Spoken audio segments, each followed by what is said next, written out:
Oh, so you mean to tell me that 9 Lives has only 4% on Rotten Tomatoes, but Disney's The Shaggy Dog with Tim Allen got 26%? See, these critics are definitely Disney fanboys. They get paid. They love the Disney dog movies over the Europa Corp cat movies. Cat fanboys, y'all know how you know what I'm talking about. Disney Shaggy Dog with Tim Allen, 26%, just as good as Suicide Squad.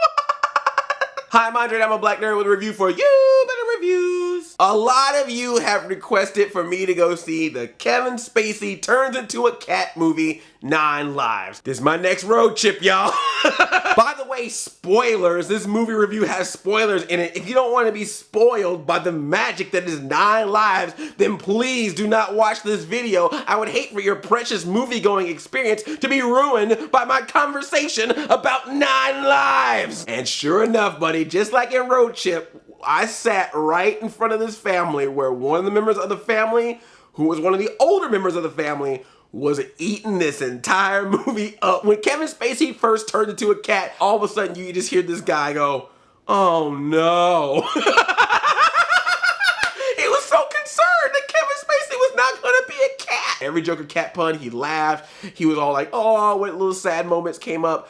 But then his phone goes off. His cell phone starts ringing and he doesn't answer it. It just keeps going, diddling, diddling, diddling. We're kind of looking back like, you gonna answer your phone? And then it stops ringing. Then the person sitting next to him, her phone starts ringing and she got like a song on her phone. I don't remember what song it was. I'm just gonna assume it was Purple Lamborghini. She doesn't pick her phone up and we're just like, what the heck is going on? Then a third phone rings and I'm about to lose it. I'm like, you know what? Don't let me be the guy that has to get up and tell everybody to turn off their cell phone in the middle of 9 Lives. But the third phone goes off. I look back, I'm like, whose phone is going off? And then I realize it's in the movie. And I was like, all right, let me sit down. I just almost made a fool of myself telling people to turn off their phones in this freaking cat movie. Oh boy. The first thing I can tell you right off the bat about 9 Lives, this movie is cheap. From the very first shot, they don't even show you scenes from the movie. They show you YouTube videos of cats, and they don't even take the time to fill up the screen. It's literally 4:3 video or a vertical iPhone video of cats doing cat stuff. Later in this movie, they literally have a website that's just called CatTube. It's not YouTube, it's just CatTube. But let's be honest, isn't YouTube already CatTube as it is? It's only a matter of time before YouTube figures out a way to get rid of all the people on it and just have it be cats. CatTube, followed by CatTube Red. They then show you Kevin Spacey as Tom Brand, a businessman who's about to jump out of an airplane to land on top of his building. Like you do. A crazy, eccentric businessman that does really weird decisions. He should run for president. And this airplane scene looks so green screen, it's ridiculous. They try to fool you by having Kevin Spacey throw a couple of things out of the plane and it flies off, but you can tell there's that dude in the corner with a big giant fan just going, throw the stuff, Kevin Spacey, so we can make it look like it's flying. You know you're doing a bad job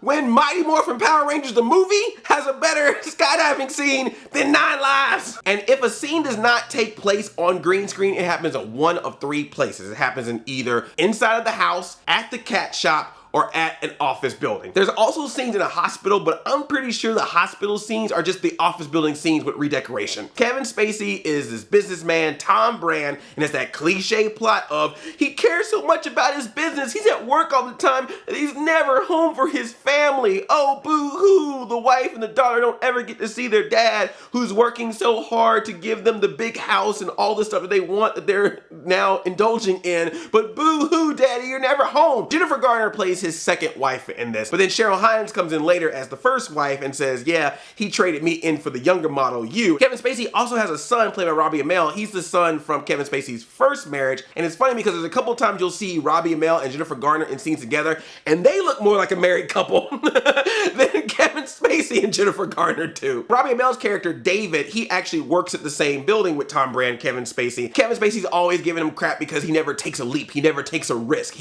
And he specifically says that you never jump, because he's in the airplane with them in the very first scene saying he should jump with them, and he's like, no, I can't do that. And Kevin Spacey's like, you never jump. You need to jump in life. You gotta jump. Keep that in mind. Apparently Kevin Spacey watched that Steve Harvey Family Feud clip when he's talking about, you gotta jump, people. And all his daughter wants is to spend time with her dad and to have a cat for her birthday. But Kevin Spacey's too worried about his business. And what is the big business thing that Kevin Spacey is trying to do? What is taking so much of his time that he cannot spend time with his family? So that he can make the tallest building in North America. And it has to be taller than this other building that's being made by his competitor. But there's rumors going around that the other building is actually taller because his underling Ian Cox, played by Mark Consuelos, didn't do the numbers right. That is what he's spending his time on. Even his own company is going, man, we're spending a lot of time on your ego project. And Kevin Spacey's like, no, I need to have this building be the tallest building in North America. Shut up, wife and kid. I got stuff to do. So finally he breaks down to go buy a cat, even though he hates cats. Ooh, I can't stand them cats. He ends up at this weird cat shop, which almost looks like the same shop where Billy's dad found Gizmo. And then Christopher Walken walks out because he's Christopher Walken. I don't know if Christopher Walken was even in this movie or if he just happened to walk on set, started talking a bunch of stuff about cats, and they're just like, you know what? Sure. So Kevin Spacey picks a cat, Mr. Fuzzy Pants,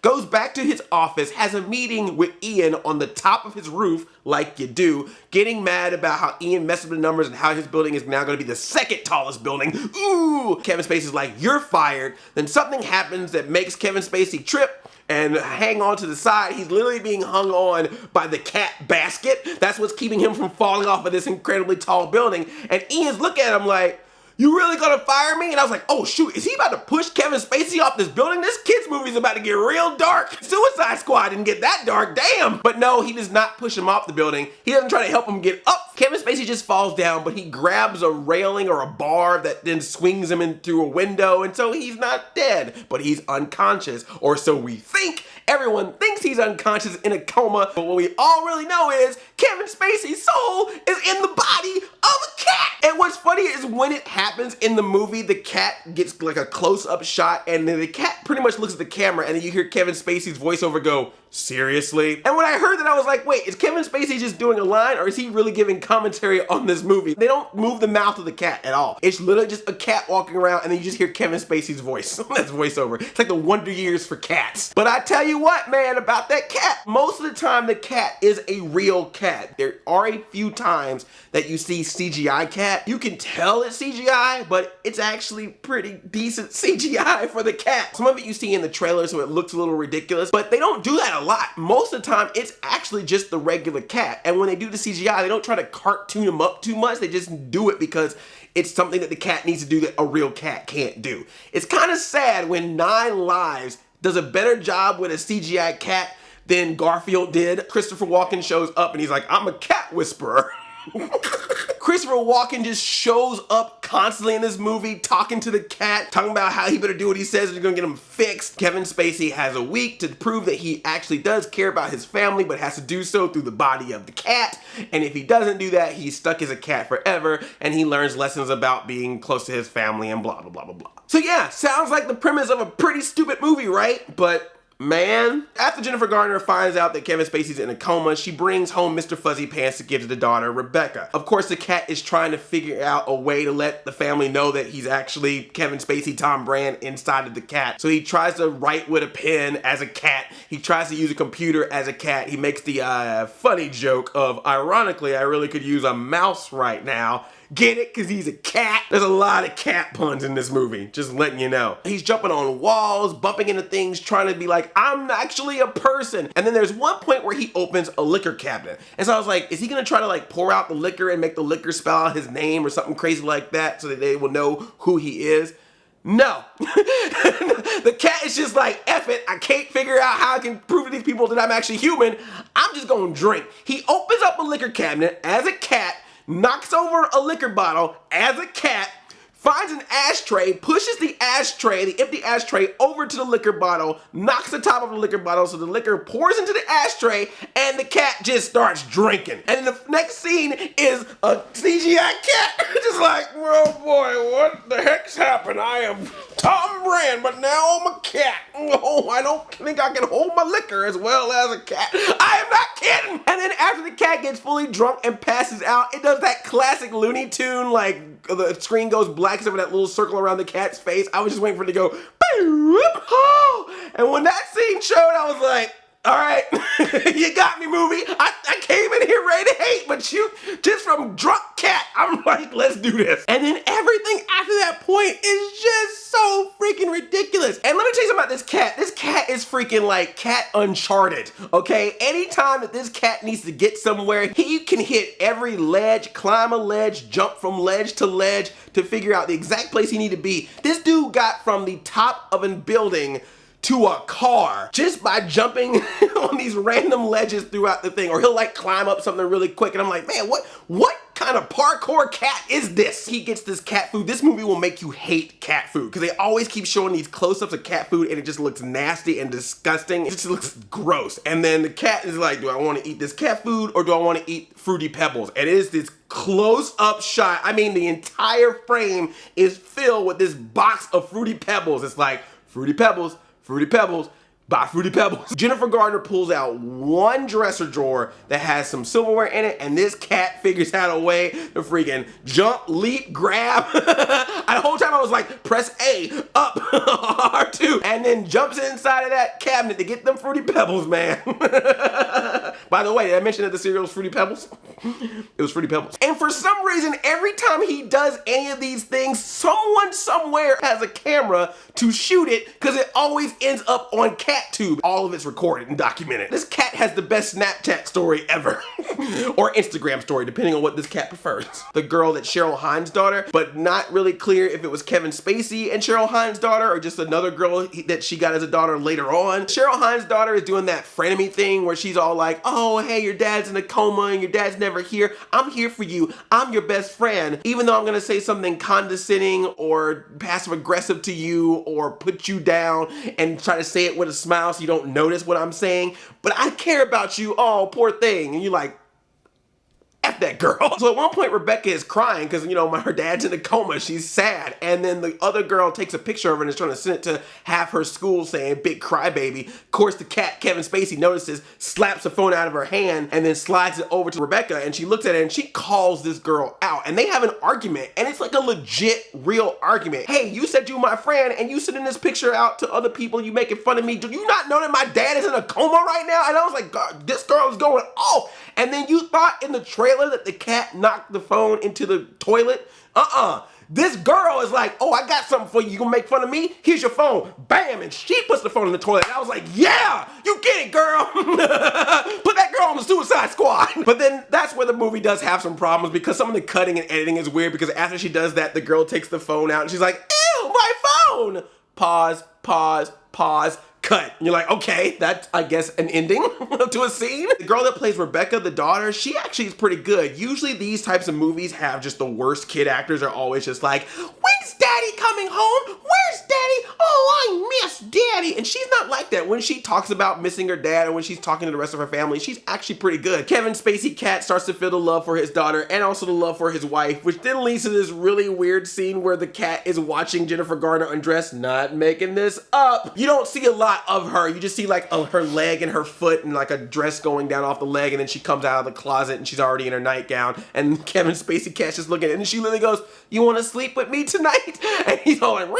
And then Kevin Spacey cat jumps up in that bed and it's just like, what's going on here? You know nothing happened, but it has the same shot of it like, it was like, oh, what happened last night? Oh, I'm in bed with a cat. We find out from a video that the daughter, Rebecca, watches. When she was a little girl, they used to dance where, you know, he would have her put her feet on his feet and they would do a little dance together. And the song they would dance to is an old song from the Coasters called Three Cool Cats. Get it? Cause cats. Three cool cats. That's how the song goes. It is three cool cats. Rebecca, just all of a sudden halfway through the film, the first half of the film, she's all like, oh, I got a pet cat. And then just like randomly in one scene, she goes, I think my cat might be a reincarnation of my dad. I don't know why. I just gotta start looking that up on Google. And then she kind of starting to figure it all out. She goes back to the cat shop with Christopher Walken and is like, hey, can you tell me what happened with my dad and this cat? I'm starting to suspect things. And he's like, I don't know what you're talking about. Christopher Walken has the record of the Coasters' Three Cool Cats, starts to play it, and then the cat walks up to the little girl, gets on his hind legs, gets on her feet, grabs her hands with little paws, and then is all like, but then the voice was like, you wanna dance with me? And then the little girl starts dancing with the cat. Three cool cats. And of course, you can't get Christopher Walken in the movie without having that dude dance. They're showing the little girl and the cat dancing, and they just cut this one scene of Christopher Walken in the background. 3 cool cats. They start to think that Kevin Spacey is not going to come out of his coma. And his son is really upset because Ian, who was on the rooftop with Kevin Spacey when he fell off the roof, and he even makes a laugh like, oh, I tried to save him, but I hurt my wrist and I couldn't rescue him in time. He's planning on selling it, making it public, and he actually ejects the son out of the company. He's like, you're out of here. This guy was the only guy that saw Kevin Spacey before he got into his coma and is now trying to run the company. Is no one going to question this? You know, even though he didn't technically do anything to him, he was there. You think one person would at least come up and go, hey man, like, can you tell us what happened? And he keeps going to the doctor and be like, so is he gonna die or not? Like, I just need to know real quick. You know, I got a business meeting at 3 o'clock. Is he dead yet? Is he gonna die?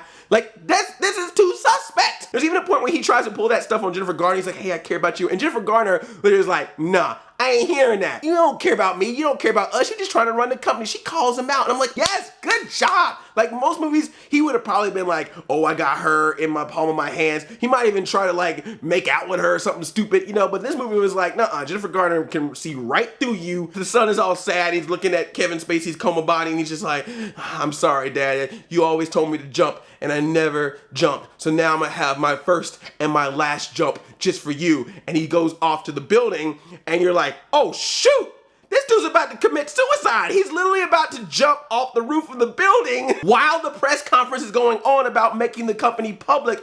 And you're just like, what the, this movie keeps getting dark. Robbie Amell jumps off the building. Kevin Spacey cat grabs like a rope and jumps off with them. They're flying in the air. And then you look at the back and you find out that he has a parachute on and he's going to parachute himself down onto the press conference because he couldn't get in directly because of all the cops surrounding it. To which Kevin Spacey cat replies, oh. That's it. Oh, okay. I thought you were gonna kill yourself, but now I see you're just parachuting, so all good. Like, really? You went from straight dramatic, like, oh my God, this dude's about to kill himself, to, oh, he's cool. He's just parachuting. It's all good. Sorry, folks. Just thought you were gonna see a suicide here. It's all good. It's all good. What the hell? Oh, this movie. He can land down and says, hey, I found this secret will that no one knew about that says that I'm the owner of the company, so you can't make it public, you can't sell it. Kevin Spacey's name is Tom Brand, right? So the name of his company is Firebrand. And we find out later that when Robbie Amell was a young kid, he drew a picture of his dad and then like drew a bunch of fire around him and called him Firebrand, and that's why the company is named Firebrand. Something about Robbie Amell liking to call things fire something. It must be a thing that he just likes. I need fire something in my life. Firebrand, Firestorm. I bet in Super Mario Bros. He only picks fire flowers. Fire. Robbie Amell's like, that's my jam. Fire. But you're thinking, wait though, Kevin Spacey cat jumped off the roof too. He didn't have a parachute.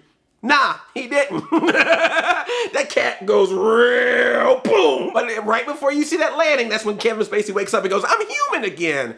But somehow, mysteriously, that cat has 9 lives. So he is alive again and was able to be given to the daughter once again at the end of the movie. She can have her dad back and she can have her cat back, Mr. Fuzzy Pants. Aww. Well, after Ian gets busted, he runs away. He runs into the street, even though Christopher Walken, who is there for some reason, tells him, don't run into the street. You don't want to do that. Goes into the street, gets hit by a car, and then Ian is knocked unconscious, goes into a coma, and Christopher Walken was there with the cat. So you know what that means? Oh, snap, Mark Consuelos, you are now Mark Catsuelos. 9 lives too. This movie is absolutely ridiculous, man, but I had fun with it. I think what helps with the movie is that the movie is directed by Barry Sonnenfeld, who's the director of the Men in Black movies. For all his ridiculousness and silliness, it's actually shot pretty well. It's cheap as hell, but it's shot nicely. Like, it's interesting to watch $150 million, $200 million big budget summer movies, and one of the complaints that I hear not only myself give, but a lot of other people give about a lot of these movies, that they kind of don't feel shot well. Like some of the shots seem kind of bland and boring. For a low budget cat movie to have better shots than some of the big budget movies that are out there. That's kind of insane, but it just goes to show you when you got a good director, even crap can look good. The cast owns up to the ridiculousness. They never phone it in. They're all doing their best for this ridiculous premise. Jennifer Garner, like, just completely is like, I'm all about this. I have all these intense scenes with this cat. There's one point where she's chasing the cat and she bumps her head on a staircase, and I mean, it's a loud, like, thud, and she falls down. Like, we all were like, damn! And what I love mostly about Jennifer Garner, she refers to the cat once as a gremlin. She threw a Gremlins reference in there, and I was like, yes! Is there any reason to go see this movie in theaters? Absolutely not. This is a straight to Netflix, straight to Redbox movie that you watch at home. This movie is absolutely dumb. It's absolutely ridiculous. The premise is silly, but the movie knows it itself. It never tries to be more than what it is. The best way to describe this movie is it's like a big budget version of a Disney Channel original movie. It's a big budget DCOM that was able to get some big name stars to be a part of it. It never gets hokey, it never gets sappy, and at least it's shot well and the cast are at least having fun with this thing. So I gotta say, man, as dumb as it is, I didn't come out this thing hating it. And I gotta tell you, dude, when you're in a summer where you have people arguing so much about the darkness and realism of people running around in bat suits and superhero capes fighting whether men or women can put on fictional proton packs and shoot CGI ghosts, for a movie to just be like, we put Kevin Spacey in a cat, go with it. Thank you. That was a good review, as Kevin Spacey Cat would say. Nailed it. What's a movie that's just so stupid and dumb that you can't help but to laugh at it? Let me know in the comments. Thank you so much for watching this, and thank you so much for suggesting this. This is the most fun I think I've had this year with a movie. Or maybe I'm just delirious at this point. It could be a little mix of both. I love you like a play cousin. I'm out here 5,000 chain chomp. Yelp.